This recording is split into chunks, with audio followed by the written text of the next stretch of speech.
in this election. They got 99 seats because the opposition of India has come to their senses and they realize that they need to join hands to take on a powerful entity called the BJP and a powerful leader called Narendra Modi, which is why the Congress party fought only from about 200 odd seats and left the remaining seats to all the opposition parties, and that is how India Alliance came into existence. And it has been proved that if the non-BJP parties join hands together, they can pose a challenge to the supremacy of the ruling party. This has been proved for the second time in the parliamentary history of our country. The last time, we remember, it happened when Indira Gandhi imposed emergency in 1977, and the elections that followed thereafter, the entire opposition got together under the leadership of Jayaprakash Narayan, and they were able to defeat the Congress party. So, to that extent, I do hope that Mr. Modi and his colleagues in the BJP come to their senses. They realize that they cannot run a diverse country like India. In my view, it is a Hindu state. It is true that 80% of the population in our country is Hindu, but Hindus are a different kettle of fish. They, believe in taking everybody alone, and I do hope that the Sabke Saath Sabke Vikas will be implemented in a true fashion and not alienate the minorities. And the manner in which Mr. Modi indulged in Muslim bashing was absolutely disgraceful. No sense. A country where you have more than a dozen religions are in existence, more than 100 languages are spoken, and you cannot just rule this country by running everything in Hindi, and that is not acceptable. And I do hope that Mr. Modi and his colleagues will realize that they cannot do as they please. I am very happy that this is a coalition government, and Chandrababu Naidu and Nitish Kumar and other people who are members of the coalition government will exercise the influence and pressure on the Modi government not to go haywire and run this country responsibly. India is not just a Hindu state, it is a country where the third largest population of Muslims live after Indonesia and Pakistan, and the number of Muslims who live in our country is more than all the OIC countries in the world. So you cannot conduct or run this country as if it is a Hindu state, and Hindus also would not like that. I was busy with the Sheikh Hasina fleeing Bangladesh and coming to Delhi. I have not had the privilege of reading these articles. I do hope to read them very soon, and this is what I have to say. Thank you very much. ఇలాంటి ఒక నిస్వార్థమైన అంశాలపై తను సొంత డబ్బులు పెట్టుకుని చేయడం ఎవరికి వెళ్ళి ఏది ఆశించినటువంటి ఆసక్తం కాబట్టి నేను చెప్పాలి, ఈ గ్రంథాన్ని ఇంత ప్రజల ముందుకు తీసుకొచ్చిన సారు ఇంత సౌజన్యం, ఆయన జన్మదినంలో ప్రజలకు ఒక కానుక ఇచ్చారు ఈ గ్రంథాన్ని. సందర్భంగా అందరూ వారికి కానుకలు ఇస్తారు జన్మదిన సందర్భంగా, కానీ సారే తన జన్మదిన సందర్భంగా ఈ గ్రంథాన్ని 2024 ఎన్నికల తీర్పుపై తనకి ఇష్టమైన వ్యాసాలను సంకలనం చేసి ప్రజలందరూ మెచ్చుకునే విధంగా ఈ గ్రంథాన్ని మన ముందు తీసుకొచ్చారు. ఈ సభలో చివరి అధ్యక్షుని యొక్క మైపల్పులు అంటారు, చివరి మాటల్ని మాన్యులు రామచంద్రమూర్తి గారు చెప్పవలసిందిగా కోరుతున్నారు. సభ్యులందరినీ చైతన్యం ప్రయత్నం జరిగింది. దానికోసం క్లాసులు నిర్వహించారు. ఇవన్నీ జరిగిన తర్వాత ఎవరికి సాధ్యమైనంత మేరకి ఆ నియోజకవర్గాల స్థాయిలో వాళ్ళ ప్రచారం అయితే నిర్వహించారు. ఈ ప్రచారం నిర్వహించడానికి ఇందులో పేర్కొన్నటువంటి చాలా సమాచారం చాలా ఉపయోగపడింది. రాజ్యాంగం గురించి కానీ, లేకపోతే పెరుగుతున్న అసమానతల గురించి కానీ, కరపత్రాల రూపంలో, వీడియో క్లిప్పింగ్ల రూపంలో, రకరకాల సామాజిక మాధ్యమాల ద్వారా విస్తృత ప్రచారం జరిగింది. ఈ ప్రచారం చాలా కీలకమైన పాత్ర పోషించింది. ఇది ఈసారికి ఆగిపోతుందా, తాత్కాలికమైన పరిణామమా, శాశ్వతంగా ఇవన్నీ కూడా నిలబడతాయా అనేది మనం ఇంకా ఎదురు చూడవలసిన సందర్భం. నేను అనుకోవడం ఏంటి, ఇది ఒక తాత్కాలికమైన పరిణామం ఇది కాదు. ఇది శాశ్వతంగానే ఇది ఈ ప్రజాస్వామ్య యొక్క పాత్ర మిగిలిపోతుందని చెప్పి నేను చాలా గట్టిగా నమ్ముతా ఉన్నా. ఈ ప్రజాస్వామ్య యొక్క పాత్ర విస్తృతమవుతున్నటువంటి సందర్భాలలో మనము ఇవాళ చాలా కీలకంగా ఈ చర్చను కొనసాగించడానికి ఇటువంటి పుస్తకాల యొక్క అవసరం ఉంది. మనం ఏం చేస్తాం, గెలిచిన తర్వాత ఏం చేస్తాం, మన పాత్ర భవిష్యత్తులో ఎలా ఉంటుందనే విషయాలపైన ఇప్పుడు మొదలైనటువంటి చర్చ ఒక ముగింపుకు రావడానికి ఈ సమాచారం అనేది చాలా ఉపయోగపడుతుంది. ఇది నా దృష్టిలో దీనికి ఉండేటువంటి పాత్ర. కాబట్టి భవిష్యత్తులో ఆ చర్చ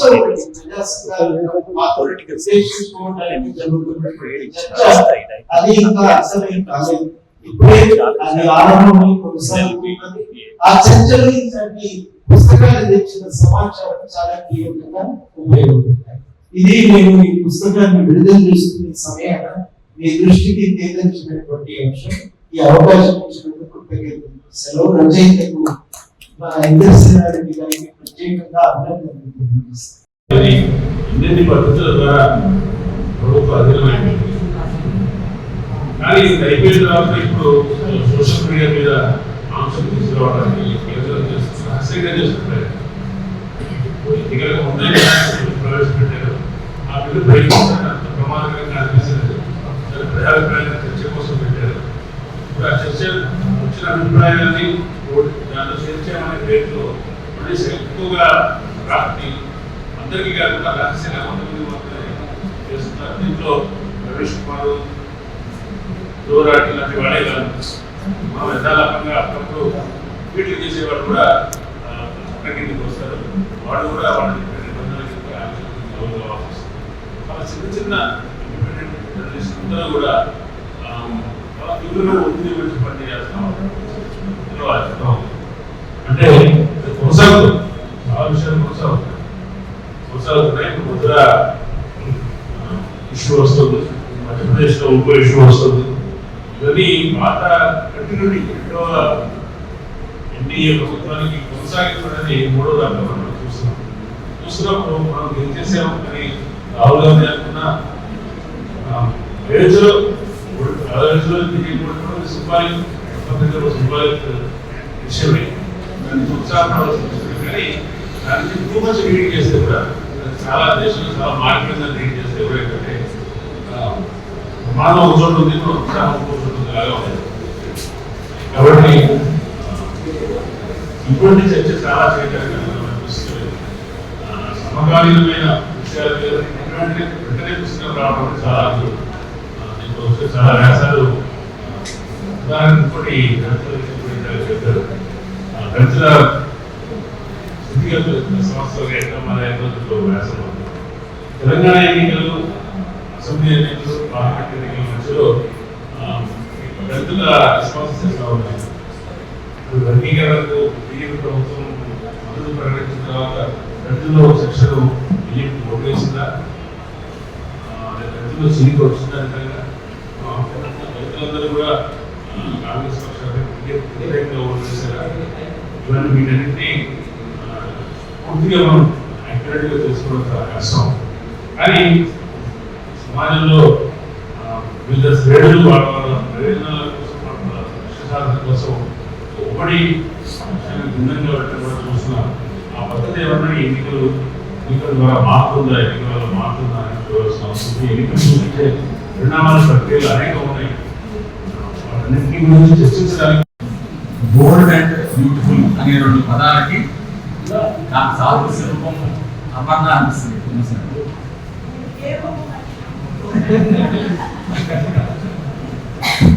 చేసే పనిలో నిజాయితీ, ఇష్టం చాలా స్పష్టంగా కొంచెం మైక్ చేసే పనిలో ఇష్టం కానీ నిజాయితీ కానీ ఎంత స్పష్టంగా కనబడతాయంటే అపర్ణాన్ని చూస్తే అర్థం. అలాగే అపర్ణ చుట్టూ ఉండే ఫ్రెండ్స్ కూడా బహుశా వాళ్ళ చుట్టూ ఉండే ఆ ఫ్రెండ్స్ అపర్ణ ఈ ఆకర్షణ మమ్మల్ని వాళ్ళ చుట్టూతో ఉండేట్టుగా చేస్తుంది ఎక్కువ. ఈ సభలో కూడా ఎంతో మంది ఇష్టమైన వ్యక్తులు అందరూ ఉన్నారు. అందరికీ నమస్కారం. అమరేంద్ర గారు మొదలు, వసంత లక్ష్మి గారు మొదలు, ప్రకాష్ గారు, ఛాయ్ మోహన్, ఇక అందరూ నేను చాలా పేర్లు చెప్పాలి. వాళ్ళందరికీ కూడా నాకు పేరు పేరున నేను ధన్యవాదాలు, నమస్కారాలు తెలియజేస్తున్నాను. ఎందుకంటే మంచి సభలో మంచి వ్యక్తులు ఉండడం చాలా గొప్ప విషయం, చాలా చాలా సంతోషించే విషయం. ఇది ఎందుకు ఇంత గొప్ప సభ అంటే శిరీష్ గారి పేరున అపర్ణ మంచి పుస్తకాలను సెలెక్ట్ చేసుకుని వాళ్ళని ఆ బుక్ని తీసుకొచ్చే ప్రయత్నంలో తను భాగం అవుతుంది. లాస్ట్ ఇయర్ జగ్గికు అని ఒక దేశీ నవల అనే పదం వాడి అద్భుతమైన నవలను తీసుకొని వచ్చారు. ఈ సంవత్సరం కూడా అలాగే చరణ్ కానివ్వండి, వైష్ణవి కానీ ఇద్దరు కూడా మంచి చక్కటి కవితలు రాస్తున్న కవులు. వాళ్ళ కవిత్వ పుస్తకాలు తీసుకురావడం కూడా మనం ఈరోజు చాలా సంతోషించాల్సిన విషయం. ఎస్పెషల్లీ వైష్ణవి గురించి నేను ఒక మాట్లాడదలుచుకున్నప్పుడు ఏం చెప్తున్నానంటే, ఒక 8 ఏళ్లుగా వైష్ణవి కవిత్వాన్ని చూస్తున్న వ్యక్తిగా, తనలో ఉన్న పరిణామ క్రమాన్ని మొత్తాన్ని అర్థం చేసుకున్న వ్యక్తిగా నాకు తనలో వచ్చినటువంటి అవగాహన, లేకపోతే ఆ దృక్పథం పట్ల ఆవిడకున్న బలం, అలాగే ఆ ప్రయాణంలో ఆవిడ తీసుకున్న స్పష్టత చాలా ఆశ్చర్యం కలిగిస్తాయి. అంటే 2 ప్రపంచాల మధ్య ఒక టైటిల్ పెట్టేటప్పుడు జరిగిన అంతర్మదనం మొత్తం కొంత తెలిసిన వ్యక్తిగా నేను ఆ 2 ప్రపంచాలు ఏమిటి అని ఆలోచిస్తే ఆ పుస్తకం మొత్తంలో ఉన్న కవితల గురించి మాట్లాడాల్సిన సందర్భం అవసరం లేదనిపిస్తుంది. స్త్రీకి 2 ప్రపంచాలు ఏముంటాయి? ఆ మాట వస్తే ఏ వ్యక్తికైనా ఎన్ని ప్రపంచాలు ఉంటాయి? సరే, బాధపడుతున్న ప్రపంచం, కష్టపడుతున్న ప్రపంచం, సంతోషపడుతున్న ప్రపంచం, లేకపోతే అన్నీ ఉన్న ఒకే ప్రపంచంలో మనం ఉంటున్నామా, లేకపోతే మన చుట్టూ ఉన్న ప్రపంచాలు అనేక ఉన్నాయా అని చెప్పి మనకి చాలా ప్రశ్నలు మనకి కలిగే అవకాశం ఉంటుంది. తన 2 ప్రపంచాల మధ్య అనే టైటిల్ దానికి ఆ పుస్తకానికి ఎందుకు యాక్ట్ అనిపిస్తుంది అనేది 2 కవితల లోపలికి నేను మాట్లాడతాను. ఆ మాట్లాడే ముందు తన కవిత చదువు అంటే ఈ కవిత ఎక్కడ చదివేస్తుందో నేను భయపడ్డాను, కానీ ఆ కవిత చదవలేదు. ఇప్పుడు నేను అసలు నాలా మిగిలే ఉన్నానా, చిటికిన వేలు స్పర్శలు కోల్పోయింది, 7 అడుగుల చప్పుడు వినబడ్డ ప్రతిసారి గుండెలో విరుపుపడ్డ చప్పుడు. 7 అడుగుల చప్పుడు వినబడ్డ ప్రతిసారి గుండెలో పిడుగుపడ్డ చప్పుడు. ఆరిపోతున్న దీపం వెలుగులో హృదయం నిలబెల్లాడిపోతుంది. కనికరం లేని వాడివి నన్ను చూసి బిగ్గరగా నవ్వటం నీకెంత హాయిస్తుందని, పర ప్రాణంతోనే తన్నుకులాడుతున్నప్పుడు నీ ఛాతీ ఎంతగా సాగదీసుకుంటున్నావో ఆ గుండెలు నావేనా, మన గోగిలింతల్లో వెలిగింది ప్రేమేనా, నీవెంతటి రంగాలంకృత నాటకీయతవి, నీవెంతటి రంగాలంకృత నాటకీయతవి, నీ మొరటుదనాన్ని కూడా ప్రేమనుకుని సిగ్గుపడేదాన్ని, నీ మొరటుదనాన్ని కూడా ప్రేమనుకుని సిగ్గుపడేదాన్ని, నెత్తురు కళ్ళజోటమే కలయికన్నావు చూడు, నే చేసింది కాపురం కాదని వెక్కి వెక్కి ఏడుస్తున్నాను. పండిన గోరింటాకు సంతకాలు వెలిసిపోతున్నప్పుడు ఈ ముచ్చట కోసమైన రక్తబంధాన్ని వదులుకున్నాను.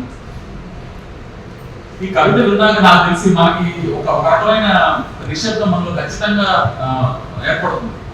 ఎందుకు ఏర్పడుతుంది అంటే, ఇప్పుడు 70లోనో లేదా చివరి 70లోనో శిరాలలిత అనే ఒక పుస్తకం రేవతీదేవి తన డైరీలో రాసుకున్న కవితలన్నీ తర్వాత ఒక పుస్తకం తీసుకొచ్చినప్పుడు ఇవన్నీ ఆవిడ స్వగతాలు కదా, లేకపోతే ఆవిడ బాధల గురించి, సంతోషాల గురించి ఆవిడ రాసుకున్న కవితలు కదా, ఇవన్నీ కూడా ఒక పెద్ద సమూహాన్ని రిప్రజెంట్ చేసేంత కవితలు ఎందుకైనాయి అనే ఒక ప్రశ్న మనకి ఉదయించింది జనరల్ గా. అంటే ఏది వైయక్తికము, ఏది సామాజికము అని చెప్పి సపరేట్ చేసి చూసేటప్పుడు చేసింది. చిక్కిన వేలు స్పర్శతో సముద్రాన్ని దాటేద్దాం అనుకుంది. ఆశలు, ఆకాంక్షలు, కలలు, కోరికలు అన్ని అతనివైపోయాయి. ఆమె జీవితం ఆమెది కాకుండా పోయినప్పుడు ఆమె వేటగాడి చేతిలో జింక పిల్ల. ఆమె జీవితం ఆమెది కాకుండా పోయినప్పుడు ఆమె వేటగాడి చేతిలో జింక పిల్ల. కవిత్వం ఏం చేస్తుంది, కవిత్వం ఏం చెప్తుంది, చివరికి గౌరవిస్తుంది అవి చెప్పాడు కాదండి. మన చుట్టూ ఉండే సంక్లిష్టమైన వాతావరణం, మన చుట్టూ ఉండే సమస్యాత్మకమైన వాతావరణం, మన చుట్టూ ఉండే అనేక వైరుధ్యాల మధ్య మన సున్నితత్వం మీద పడుతున్న అత్యంత దారుణమైన బరువైన అనేక ప్రభావాల మధ్య నిలబడి మన సున్నితత్వాన్ని మనం కాపాడుకుని ఆ కాపాడుకున్న సున్నితత్వం నుంచి మనం 4 మాటలు రాసి చెప్పగలిగి మాట్లాడుతున్నాం అనుకున్నప్పుడు అది కవిత్వ స్పర్శ అవుతుంది, అది కవిత్వ వాతావరణం. ఆ కవిత్వ వాతావరణంలోకి మన అందరినీ తీసుకురాగలిగే శక్తి వైష్ణవి రెండు ప్రపంచాల మధ్య కవితలు ఉన్నది. అది గుర్తించి అవన్న ఈ జ్ఞాపకం సెలెక్ట్ చేయడం కూడా చాలా చాలా నచ్చింది. అయితే ఎక్కువ తను వ్యక్తిగతంగా మళ్ళీ నేను వ్యక్తిగతంగానే మాట్లాడితే నేను పొరపాటు చేసుకుని అవుతానేమో కానీ ఆ వ్యక్తిగతంలో నుంచే సమాజాన్ని చూడగలిగినటువంటి అతిపెద్ద నేత్రం మనోనేత్రం కలిగిన కవిత్వం ఉన్న కవయిత్రి వైష్ణవి. నిజంగా ఏది వ్యక్తిగతమో ఏది సామాజికమో మనం గీత తీసుకొని చూసే రోజుల నుంచి దూరం చాలా అచీవ్ చేశాను. కాబట్టి తను వ్యక్తిగతంగా చూస్తున్న జీవితంలో నుంచి ఒక సమాజంలో స్త్రీ పడుతున్న బాధలు ఎలా ఉన్నాయని చెప్పేటువంటి ఆలోచన, దాన్ని సాధారణీకరణ చేసినటువంటి ప్రయత్నం, దీంట్లో చాలా అంటే ఆ పొయిటిక్ బిహేవియర్ చాలా తక్కువ ఉంటుంది అనమాట. అంటే ఒక కవితని కవిత్వం చేయడం కోసం కవిపడే మొత్తం చరణ గురించి నేను మాట్లాడాలనేది మనసులో నాకు కోరిక, కానీ ఆ కోరిక చాలా త్వరగా తీరుతున్నాను. ఈ సంవత్సరం అవకాశం 25 సంవత్సరాలు ఇంకా నెరవేరినటువంటి 20 కవితల పుస్తకం, 64 పేజీల పుస్తకంతో ఈరోజు చాలా విలువైనటువంటి శిరీష గారి ఒక చిన్న బహుమతిగా తీసుకోవడం అనేది నాకు తెలిసి జన్మనిచ్చింది. అది సాధించినటువంటి నాకు పరిచయమైనప్పటి నుంచి కూడా నాకు చూస్తే కొంత ఆశ్చర్యంగా ఉంటుంది. కొంత గడిగా ఒక 20 సంవత్సరాల నుంచి కవిత్వం అవసరం ఉంటుంది. 27 కూడా కవి ఇంత తీవ్రమైనటువంటి కమిట్మెంట్తో, ఇంత తీవ్రమైనటువంటి భాషతో, ఇంత ఆస్త్రంతో అసలు ఈ ఎంత వ్యతిరేక కవితలు లేదా యుద్ధ కాలపు కవితలు రాయడం నా వరకు నాకు చాలా ఆశ్చర్యం. ఎందుకంటే యువత ఈరోజు సోషల్ మీడియా విలువలో వెతుకుంటూ పోతున్నారో మనం చూస్తున్నాం. యువత వాళ్ళ గొప్పతనం ఈ సోషల్ మీడియా విలువలోనూ లేకపోతే ఇప్పుడు వచ్చినటువంటి ప్రపంచ టెక్నాలజీ విలువలోనూ ఏ రకమైన భావజాలను గురవుతున్నారో మనం చూస్తున్నాం. ఈ మధ్య కూడా ఒక దురుత్సాహమైనటువంటి ఒక వార్త కూడా మనం విన్నాం. ఇటువంటి వాతావరణంలో ఒక ఎక్కడో మన చుట్టూ మన ప్రపంచంలో జరుగుతున్నటువంటి యుద్ధ వివక్షణాన్ని మన ముందు ఇంత తీవ్రంగా, ఇంత ఆత్రంగా, ఇంత శోకంతో మన ముందు ఒక యువకుని తీసుకురావడం అనేది చాలా గొప్ప విషయం. అతని కవిత్వం గత సంవత్సరంగా నేను ఫాలో అవుతూ వస్తున్నాను. ఫాలో అవుతూ కూడా నేను అతనితో మాట్లాడుతూ వస్తున్నాను. మిత్రులారా, ఇది మీరందరూ కూడా చదివి పెట్టాల్సినటువంటి చిన్న పుస్తకం. 20 కవితల పుస్తకం, 20 రకాల ఉద్వేగాలకు రోజు చేస్తున్నటువంటి పుస్తకం. 20 కవితల చిన్న పుస్తకం. నేను ఇదివరకు చాలా కాలం క్రితం నేను చిన్న పుస్తకాలు చూశాను, కానీ ఇప్పుడు ఇది చాలా మిమ్మల్ని ఉద్వేగ పరిచేటువంటి పుస్తకంగా నేను మీకు రికమెండ్ చేస్తున్నాను. ఇందులో 20 రకాల ఆవేదనలు ఉన్నాయి, ఆందోళనలు ఉన్నాయి. యుద్ధ బీభత్సంలో ఉద్యోగంలో ఇందాక చరణే చెప్పినట్టుగా మహిళలు స్త్రీల తరఫున ఇంత మనకి ఎలా చెప్పాలి, మనం ఆ వాతావరణంలోకి మనం వెళ్ళినప్పుడు ఎంత మనం కదిలిపోతాము, ఎంతగా ఈ కలిగి మనల్ని కనిపిస్తున్నాడు అనేది మీరు తెలుసుకోవాలంటే కూడా ఈ పుస్తకం మీరు చదివి తీరాల్సిందే. మనం చెప్పడం అనేది దాన్ని పూర్తిగా మన భాషలో అనుభవించడం అనేది చాలా కష్టంగా ఉంటుంది. కవిత్వం ఇప్పుడు కూడా మనం చెప్పటం కంటే కూడా, చదవడం కంటే కూడా చదివి ఆస్వాదించడం అనేది బాగుంటుంది. కూడా చరణ్ నా వరకు నాకు చాలా ఆశ్చర్యంగానే నేను చదువుకుంటున్నాను. ఇలాంటి ఎలా అతను ఈ యుద్ధాన్ని దీంట్లోకి అతను ఎలా ప్రదర్శించాడు, ఎలా అతని ప్రయాణం కేవలం అతన్ని గమనిస్తున్నప్పుడు కూడా అంతకుముందు కూడా మట్టి కనుకతో పాటు మొదటి పుస్తకం చాలా సంక్లిష్టమైనటువంటి వ్యక్తీకరణ. ఆ తర్వాత హోం చేద్దాం రండి రెండవ కాగితం వస్తుంది. అది కూడా కొంత అప్పటికి అక్కడ సెమిస్టర్ నుంచి కొంత బయటకు వచ్చినటువంటి పరిస్థితి. కానీ ఈ పుస్తకం దగ్గరికి, ఈ మూడవ పుస్తకం దగ్గరికి వచ్చేసరికి అతను చాలా క్లారిటీగా, చాలా సంయమనంగా, చాలా అవగాహనతో అతని కవిత్వం రాసలేదు. అంటే తను తాను అతను ఏం రాయాలి, ఏం చేయాలి అనేది ఒక స్పష్టమైనటువంటి ఒక అవగాహన, దృక్పథాన్ని అతను అలవర్చుకున్నాడు. చాలా చిన్న వయసులో అతని దృక్పథం ఏర్పడటం, ఒక బలంగా రాయడం, అది అతను తను ఏమాత్రం గుర్తింపు కోరుకోకుండా కూడా అతను తన పని తాను చేసుకుంటూ, తన కడుతూ, తను రాసుకుంటూ పోతున్నాడు. అయినా కానీ అతనికి అంటే ఒక వ్యక్తి తను నమ్మినటువంటి విషయాన్ని చిత్తశుద్ధిలో చేసుకుంటా పోతే ఆ గుర్తింపు లేదా అతనికి ఆ వృత్తి అనేది దాంతో అదే వస్తుంది అనే దానికి అతను మొన్న రాసినటువంటి పుస్తకం 2023లో రాసినటువంటి పుస్తకం గోచరం రెడ్డికి శివారెడ్డి అవార్డు రావటం, అలాగే ఇప్పుడు ఈ పుస్తకానికి దాసరి శ్రీష గారి జ్ఞాపకాలు ఈ పుస్తకాన్ని వాళ్ళు గుర్తించడం. సంచార గాయకుడు రామయ్య గారు వారి తాతల ముఖాతల కాలం నుంచి చాలా సంవత్సరాల నుంచి రామాయణంలోని కాండాలను మాత్రమే ఆయన ప్రచారం చేస్తారు. ముఖ్యంగా కడ్డీ వాద్యం, వారు వాయించడానికి కడ్డీ తంత్రి అంటారు. కాబట్టి ఈ వాయిద్యం చాలా అద్భుతమైనది. 8 కేజీల టేకు చెట్టుతో తయారు చేసినట్టు చాలా అద్భుతమైన వాయిద్యం. మాట తీగ, తర్వాత వండాల తీగ, ఆట తీగ, 4 తీగలు ఉంటాయి. కాబట్టి మీరు ఎస్సీలో ఉన్నటువంటి మాలల ఆసక్తి కూడా ఉంది. మిత్తులు అయ్యవారు వీళ్ళు కరీంనగర్ జిల్లాలో ఎక్కువ ఉంటారు. ఎక్కువగా తర్వాత ఆంధ్రపాటలో అయ్యవారు అంటారు. మాట్లాపూర్ చెన్నకేశ్వర స్వామి ఆధ్వర్యంలో వీళ్ళు అనుమానం ఉంటారు అక్కడ. కాబట్టి మూలాల చరిత్ర చాలా అద్భుతంగా ఉంటుంది. నేను ఎస్పెషల్లీ నా రీసెర్చ్ లో మహబూబ్ నగర్ జిల్లా జానపద కథాగేయులకు పిహెచ్డీ చేసినప్పుడు దర్శన మూలయ్య గురించి 8 సంవత్సరాలు నేను ఆయనతో పాటు జర్నీ చేశాను. ఆయన పద్మశ్రీ వచ్చే వరకు నా రీసెర్చ్ ఉపయోగపడింది. తర్వాత మన దాసరి కొండప్ప గారికి కూడా పద్మశ్రీ అవార్డు వచ్చింది. ఎందుకంటే మనం సత్యాల జాతిలో కూడా అద్భుతమైనటువంటి కళాకారులు ఉన్నారు. కాబట్టి యువకు అపర్ణ గారికి కూడా కార్యక్రమానికి వచ్చినటువంటి దాసరి శ్రీ జ్ఞాపకాన్ని అందించినటువంటి పురుషుడు రామయ్య గారికి అందరికీ నమస్కారం తెలియజేస్తున్నాను. రమేంద్ర సార్ మేఘ సందేశం మేఘాలను తీసి పురుడి సార్ బాగా ఫేస్బుక్ లో పరిచయం. మేడం గారి కవిత్వం కానీ నేను ఆ ఫేస్బుక్ అభిమాని కాబట్టి నా కార్యక్రమాలు ఏవైనా సరే నా రంగస్థలాన్ని ఫేస్బుక్ ఎక్కువ పెడుతున్నాను. జనపద గురించి ఒక మాట మాట్లాడి పూర్తి చేశాను. శరీర జీవన సుందరి నుంచి ఉద్భవించే పాట మనసు గజైనప్పుడు పదాలు ప్రధానమై ఎదురుతాయి పాటలై ప్రవేశిస్తాయి. నీటి పెట్టు ఇరవలు ఆమెడు ఓగిల పాటలు పాటలతో మమేకమైంది జీవన సుందరి. పాట పనితో పడుకుంటేది, పాట ఉత్పత్తి గుణాలను సిద్ధమించింది. పాట అద్భుతమైనటువంటి పాట. అందుకోసం ఇస్రాయల్ పాటలు, తిరగలి పాటలు, రకరకాలైనటువంటి పాటలు. సుబ్బయ్య వస్తాడని సుఖా కొట్టు పెట్టు ఉంది, సుబ్బయ్య వస్తాడని సుఖా కొట్టు పెట్టు ఉంది, సుందరయ్య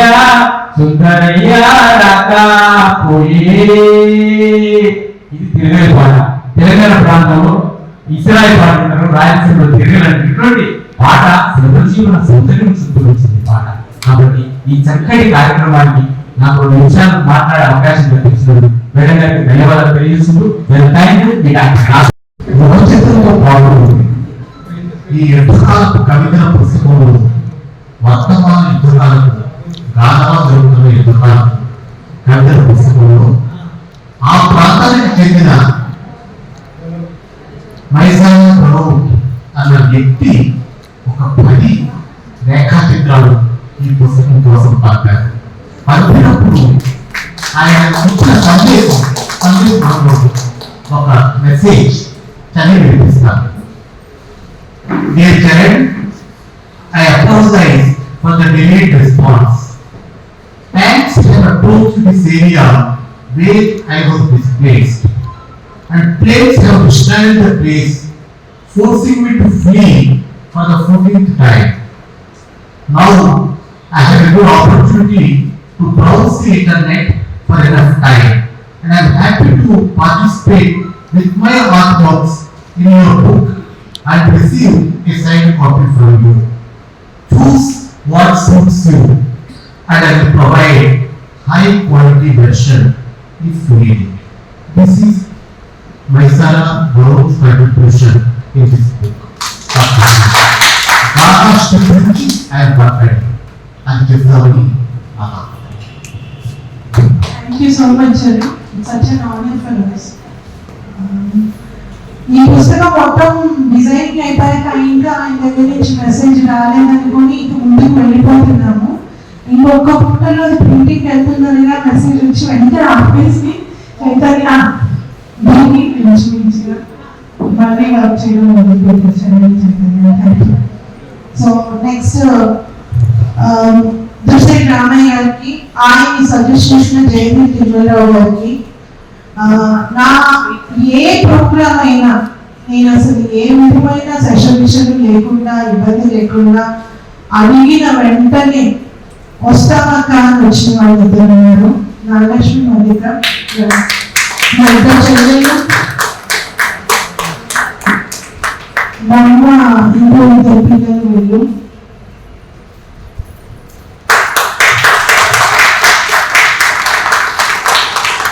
మా అమ్మ ఆలమన స్కూల్ స్టార్ట్ చేసింది తెలుసు. నాగలక్ష్మి ఆలమన నుంచి క్వాలిఫై అయిన ఫస్ట్ ఇంజనీర్, ఇంకా ఫస్ట్ గ్రాడ్యుయేట్.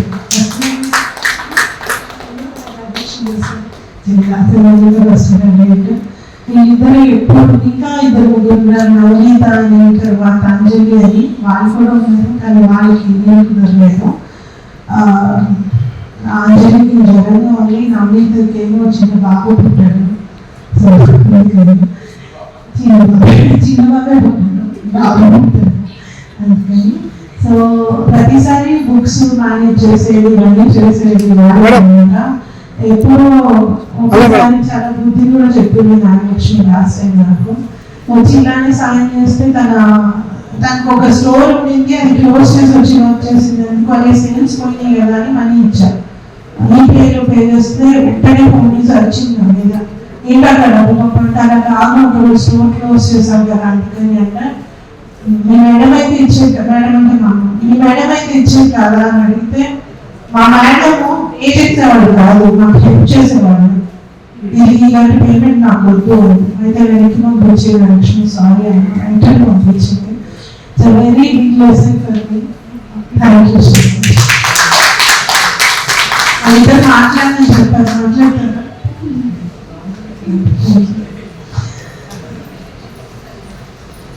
తర్వాత మన్హాకి టీనా మోసం చేసింది, నేను ఇక్కడ ఉంది. నా ఇద్దరు కొత్త కూతుర్లు, మన్హా ఎక్కడో బయటకు వెళ్ళిపోయింది. ఒక ఇంటి బస్ వేసుకున్న పిల్లల నుండి తిరుగుతూ ఉంది కదా. మీరు మాట్లాడకపోతే నిజంగా నేను కంప్లీట్ ఉండేది. సో ఇప్పుడు నా మోడల్ సైన్స్ మొదలవుతుంది, అలానే కొన్ని డీటెయిల్స్ కూడా మాట్లాడడం జరుగుతుంది. ముఖ్యంగా ఇంత వర్షంలో, తుఫానులో మీటింగ్ ఉంటుందా లేదా అని ఆలోచించుకున్న తర్వాత లేదు మీటింగ్ పెడదాం, 20 మంది వచ్చిన చాలు అనుకున్నా కూడా ఇంతమంది, కొంతమంది వెళ్ళిపోయారు 10 మంది వరకు, కొంతమంది అందరూ వచ్చినందుకు మీ అందరికీ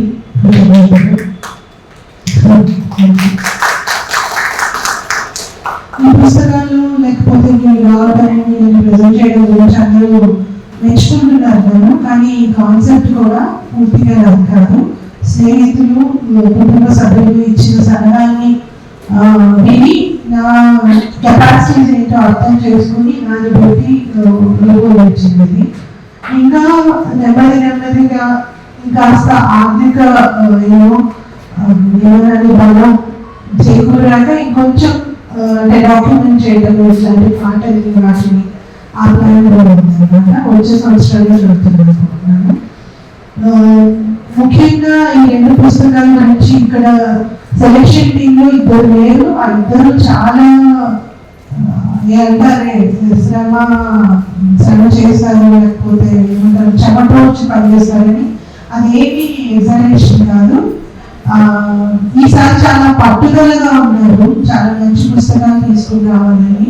మొత్తం ఒక 30-35 సినాప్సిస్ చూస్తే అందులో నుంచి ఒక 10-12 పుస్తకాలు వచ్చి ఆ 10-12 పుస్తకాల్లో ఈ 2 పుస్తకాన్ని సెలెక్ట్ చేశాను.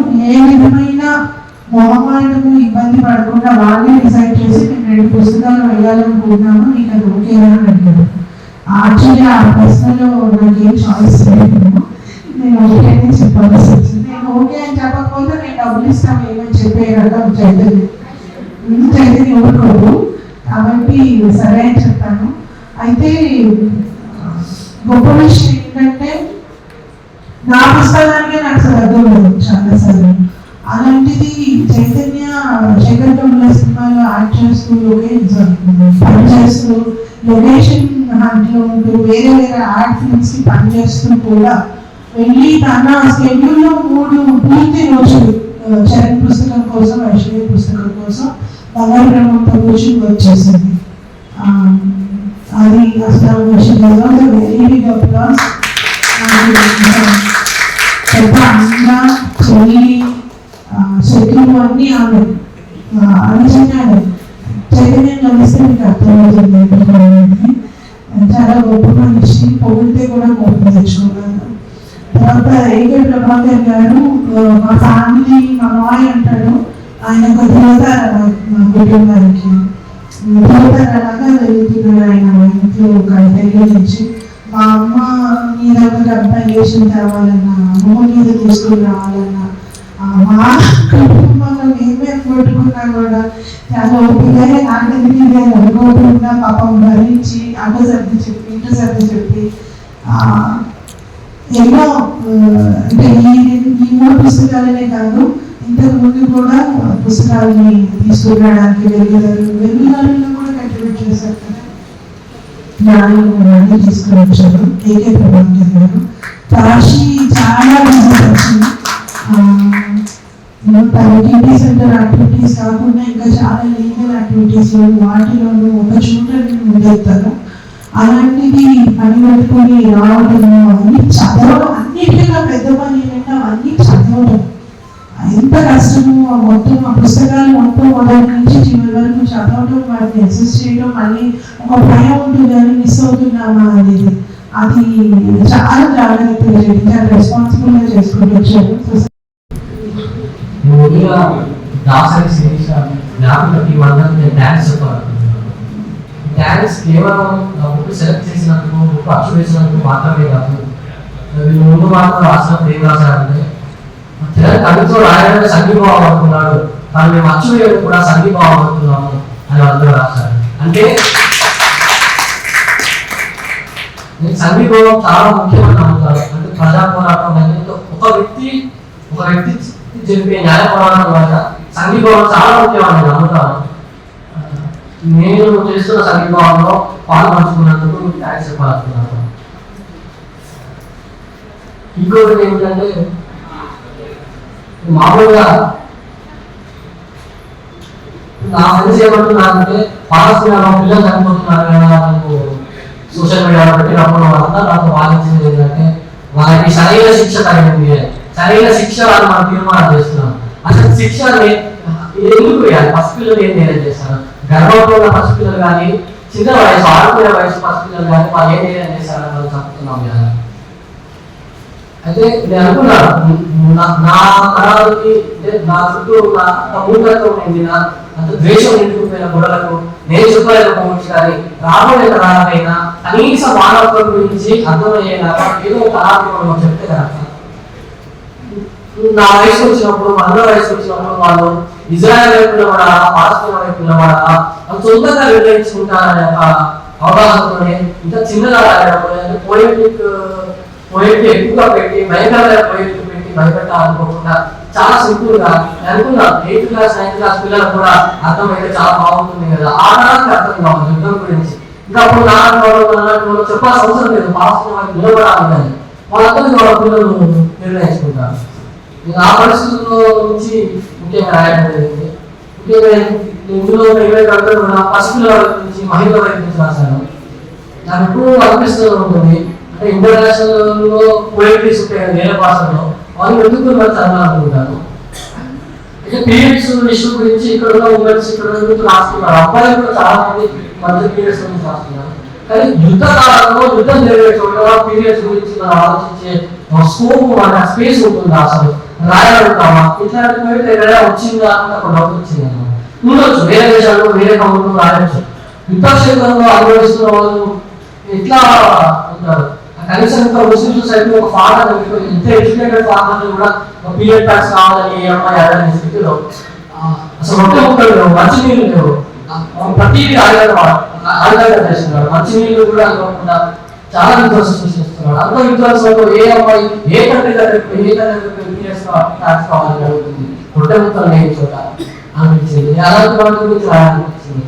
సోషల్ మీడియాలో చిన్న వీడియో పెట్టి ఫస్ట్ లో చనిపోయింది, పొద్దున అసలు బతకాలి, రాత్రి జీవితం గడపాలి అంటే పొద్దు నుంచి రాత్రి వరకు కలిపే జీవితం గురించి ఆలోచిస్తున్నాం. ఆ జీవితాలు లేవు కదా, కనీసం ఆ వార్తలు వినడానికి ఆ వీడియో చూడడానికి అంత అసహించుకుంటే వాళ్ళు అనుభవిస్తున్న వాళ్ళు ఎట్లా ఎంత పెయిన్ ఉంటుంది వాళ్ళకి మీద.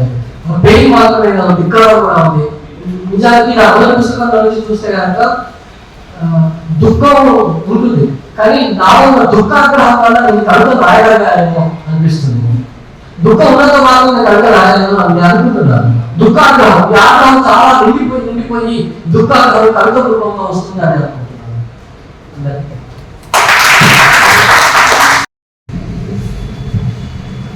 పుస్తకంలో మూడు చిన్న కవితలు చదువుతున్నాను. మొదటి ఒకటి చివరి కాష్టం అడుగుతుంది.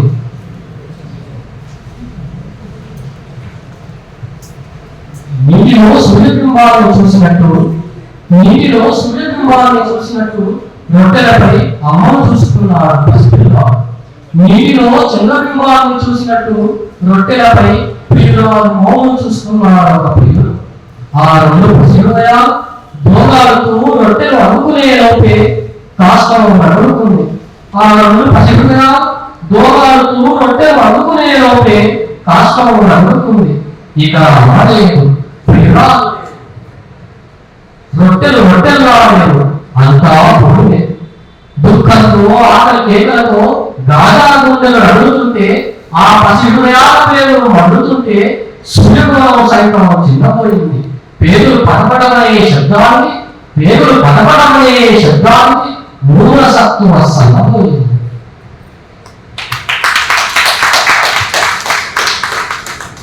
ఇంకో కవిత గుడ్ నైట్.